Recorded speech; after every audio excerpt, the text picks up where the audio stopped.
Neo BBC 9 సంవత్సరాలు సక్సెస్ఫుల్గా పూర్తి చేసుకుంది. ఎంతోమంది చిన్నపిల్లలను 600 గ్రాములున్న నవజాత శిశువులని ఎన్నో క్లిష్టమైన ఆపరేషన్లు, క్లిష్టమైన వ్యాధులు ఉన్న వాళ్ళందరూ కూడా మా హాస్పిటల్ నుంచి సంతోషంగా వెళ్ళిపోయారంటే మా హాస్పిటల్ వాళ్ళ కన్సల్టెంట్స్, సీనియర్ మోస్ట్ కన్సల్టెంట్స్, 5 ప్రొఫెసర్లు మనకు ఎక్కడ కూడా భారతదేశంలోనే ఇతర రాష్ట్రాల్లో కానీ all over the India or Telangana లేదంటే ఆంధ్రప్రదేశ్ ఎక్కడ కూడా ఒక స్పెషాలిటీలో 5 స్పెషలిస్టు అండ్ 5 ప్రొఫెసర్లు ఉన్న హాస్పిటల్ ఒక్క స్పెషాలిటీలో మా ఒక్కటే. అందుకే ఏ వ్యాధినైనా తొందరగా నిర్ధారించి తొందరగా తక్కువ ఖర్చుతో, అంటే తక్కువ మందులు, తక్కువ ఇన్వెస్టిగేషన్స్తో వాళ్ళని సేఫ్గా పంపించగలిగినాము. ఏ హాస్పిటల్ మీద అయితే ప్రజల్లో విశ్వాసం బాగా ఉంటుందో అది పెరుగుతుంది. అలా లేకుండా ఉంటే ఆ హాస్పిటల్ పెరగటానికి అవరోధాలు ఏర్పడతాయి. ఈ హాస్పిటల్ చిన్న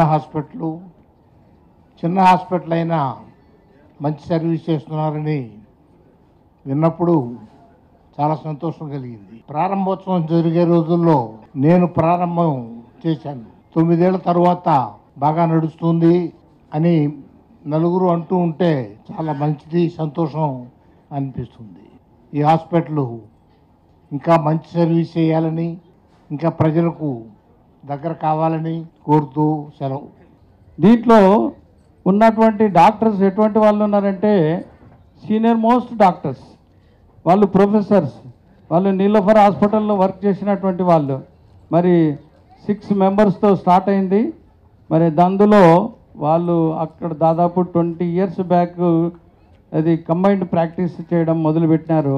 ఆ టైంలో చాలామంది హైదరాబాద్లో కంబైన్డ్ ప్రాక్టీస్ కొరకు చాలామంది అగేన్స్ట్ చేసేవారు. వీళ్ళు ఎంతకాలం ఉంటారు, దాదాపు ఒక 6 నెలలు ఉంటారో లేదో అనే ఒక సందేహం కూడా వెళ్ళబుచ్చడం జరిగింది.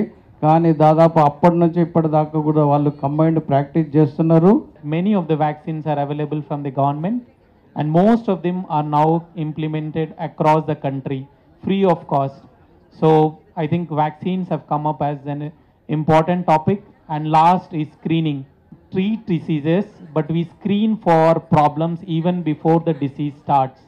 So I think as pediatricians we work on these 4 pillars: diet or nutrition, exercise, vaccines and screening.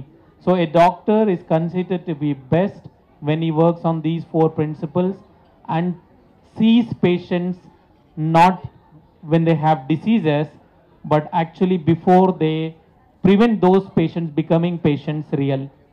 And a wonderful and a very active participant and member of our dear Indian Academy of Pediatrics and National Neonatology Forum. It's my pleasure to invite him to talk on one novel initiative which has come up recently. Combining vaccines together has been the in thing today, because parents don't want to visit the clinician number of times and they want the experience at the clinic to be very pleasant for their child. In that context, and in the context of reducing under 5 deaths, the vaccines have got a greater role to play, and the combination vaccines are much more important because